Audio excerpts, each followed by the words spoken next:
Ili kuwavutia wajasiriamali, serikali inatoa msamaha wa kodi ya mapato kwa wafanyabiashara wadogo ambao ni wapya kwa kipindi cha mwaka mmoja tangu tarehe ya kupata namba ya utambulisho wa mlipa kodi. Hatua hii itawezesha mama na babalishe, waendesha bodaboda, bajaji, mafundi seremala na wachomeaji na wengine wenye shughuli ndogo ndogo kuanzisha biashara zao pasipo kuwepo na changamoto ya kudaiwa kodi ndani ya mwaka mmoja.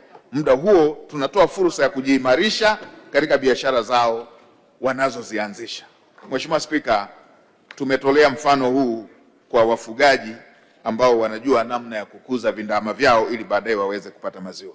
Mheshimiwa Spika, serikali imeendelea kuweka nafuu mbalimbali za kikodi kama ambavyo Mheshimiwa Waziri wa Fedha alizielezea kwa kina, zenye malengo ya kuchochea matumizi ya nishati ya umeme na gesi asilia majumbani na katika sekta ya usafiri kukabiliana na athari zinazotokana na migogoro ya Mashariki ya Kati. Hivyo serikali itasamehe kodi kwenye vifaa vinavyotumika katika vituo vya kuchaji magari yanayotumia umeme na kupunguza ushuru wa forodha kutoka 25% hadi 10%. Nitoe rai kwa wawekezaji wa sekta binafsi kwa ujumla na sekta binafsi kwa ujumla watumie fursa hiyo kuagiza mashine na vipuri vinavyotumika katika vituo hivyo. Mheshimiwa Spika, kwa upande wa sekta za uzalishaji na katika kutambua kuwa sekta ya kilimo nchini inabeba makundi mengi katika uzalishaji na biashara, serikali imeweka vivutio mbalimbali vya kikodi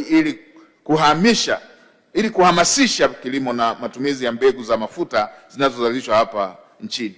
Aidha, nafuu hii ni pamoja na kuhakikisha upatikanaji wa bidhaa hii kwa gharama nafuu na kulinda viwanda vya ndani vinavyochakata na kuzalisha mafuta ya kula yanayotokana na michikichi, soya, karanga pamoja na nazi.